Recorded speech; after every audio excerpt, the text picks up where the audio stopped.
President Lee Jae-myung's overseas trip to the Middle East has demonstrated how much interest in K-culture has been developing in the region. That includes K-beauty and K-food, which have been growing their presence thanks to things like Halal certification. Today, we'll discuss why these sectors are gaining more and more attention in the Middle East with David Tizzard, Professor of Korean Studies at Seoul Women's University and Hanyang University. Hello, Professor Tizzard. Hello, Professor.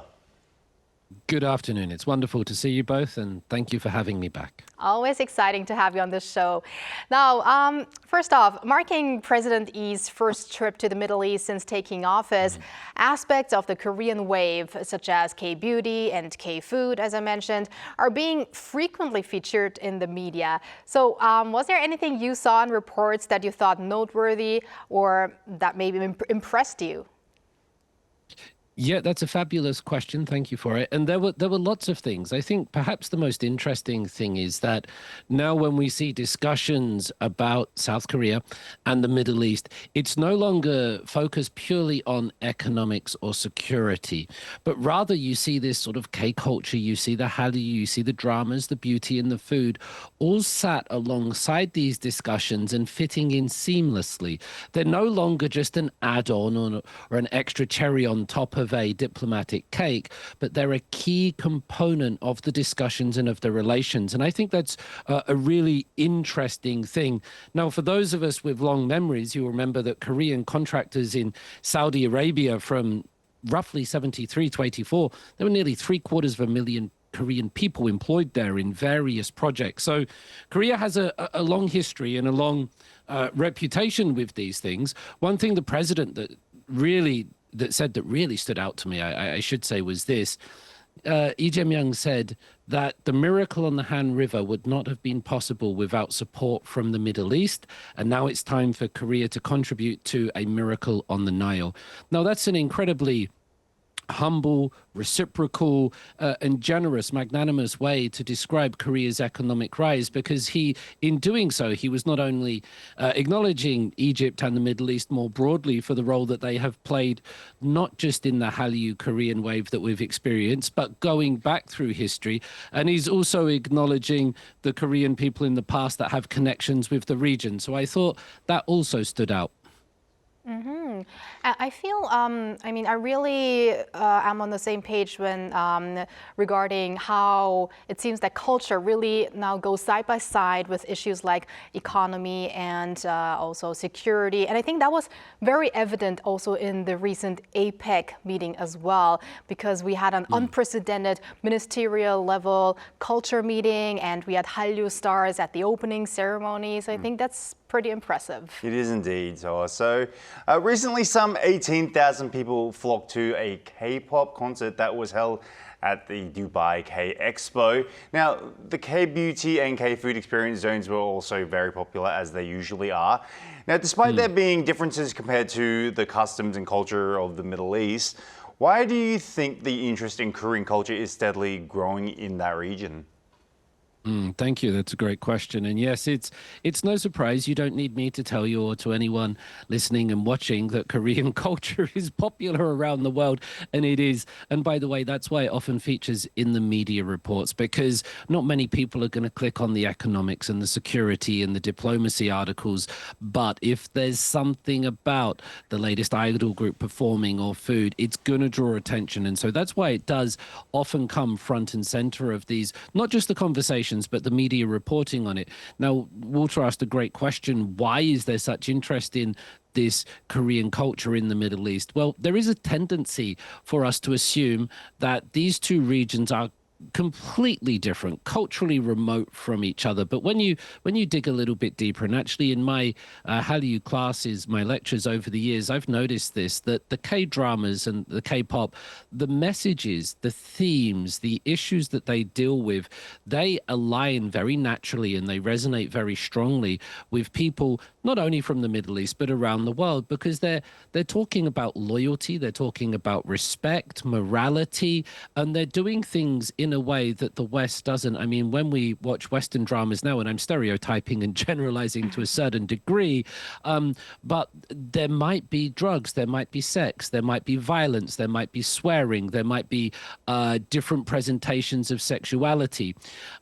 K-dramas really, they stay kind of PG-13. They stay suitable for the middle class, and that's why in the Middle East, that obviously has an incredibly large Muslim population, they want things that resonate with their culture, their values, and K-dramas and K-culture more broadly tend to do that. It's also a reason why we see a great popularity in Latin America with the Catholic communities and beyond there. So the K-dramas, they carry something that resonates with the people. There's also the demographics and the technology. Now, the region, the Middle East, again, and I'm generalizing a whole region, but that's a very young population. Not only young, but also highly connected and highly online. And these people are the biggest consumers of K content and content more broadly. So old people tend to use the internet and these things less, but if you're young and if you're online, you have access to smartphones, social media, you're going to find K content all over. And so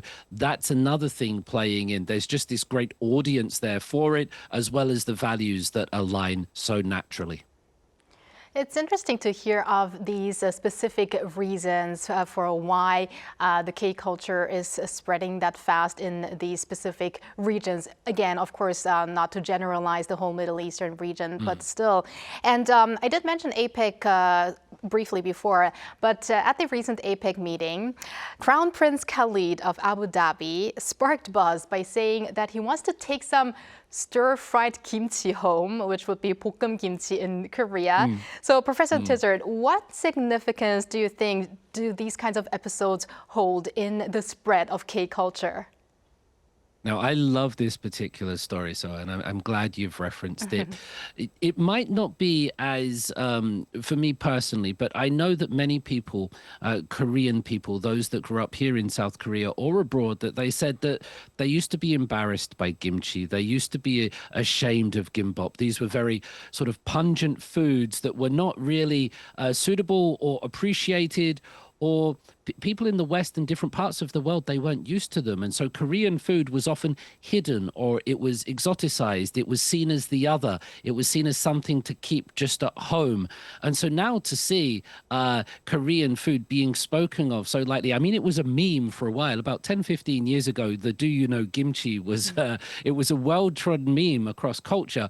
But now people actually do know kimchi, and they know it as something that's not just some weird exotic dish to try once or twice, but it's something to be consumed, to be used, and to be eaten, not as an other, but as a normal thing. And I think that's really good. Then the question comes is, as kimchi does go around the world, as it does go to parts of the Middle East, and crown princes say they want to eat it, how will it be consumed, and how will Koreans react to that? I know when I suggest to my family that we have a grilled sandwich of cheese, bacon, and kimchi, they look at me somewhat aghast, as if to say, you're not allowed to do that with kimchi.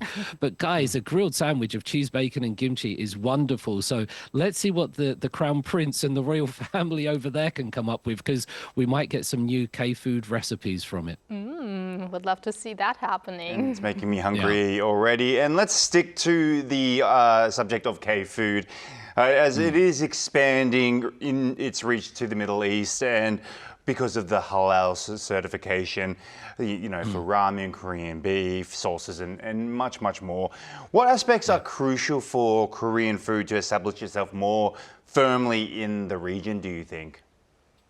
That's a great question. Thank you. It's got everything going for it at the moment. Of course, it's going to have to try to localize or glocalize without losing any of its identity. And as you rightly mentioned, Walter, it's going to have genuine respect for dietary and cultural norms. It's not just a marketing label, but this is a demonstration of respect, and it's showing that you're engaging deeply with the values and the traditions of that part of the world. I also think as Korean food tries to do this abroad in the Middle East and beyond, that it will be about education. It's about learning that why do Korean people eat this food? When do they eat this food? When do they pair it with other things? What's seasonal and what's not? Because there's a whole culture about it. And we often talk about food in diplomacy. I believe that this is a way that can bring it together. I also think we need to be cognizant of the fact that this should not just be about Korean food, K-food in the Middle East, but also Middle Eastern and halal food here in South Korea. A lot of my students from that region, that part of the world, they love being in Korea. They love the safety. They love the cafes. They love the Han River. They love everything that's going on. They sometimes say to me that it's difficult because of dietary restrictions and food and halal certificates on certain things. So people come from different parts of the world and they have different dietary requirements, whether that's halal, vegetarian, and vegan. South Korea, it's getting better at that. Certainly in the last 20 years, there wasn't much in the way of that when I first arrived. It's getting there now. So I think as it goes abroad and pushes its K-food into that part of the world, that's also hopefully going to make it more cognizant of the people from that region that live and work here in South Korea and just make it a little bit easier for them to have lunch and dinner in a way that they're accustomed to. I think that would certainly be a very welcome development. And Professor Tizzard, let's now move from K-food to K-beauty. So the Middle East is considered as one of the world's biggest beauty consumers, and Korean beauty products are selling well as well. So how can we interpret that in connection with the influence of the K-wave? Well, Soa, you're talking about K-beauty, so you asked exactly the right person, I can assure you. Look at me. Okay. It's really interesting that K-pop does dominate a lot of the headlines, but when I speak to people, international students, their time here, and even my friends back home, K-beauty is such a huge driver of this industry, this fascination with Korea. I asked one student a couple of days ago what recommendations did she have for people coming here to Korea from that part of the world, and one of the first things she said was make sure you get a membership point card for the local K-beauty stores because you're going to spend a lot of money there.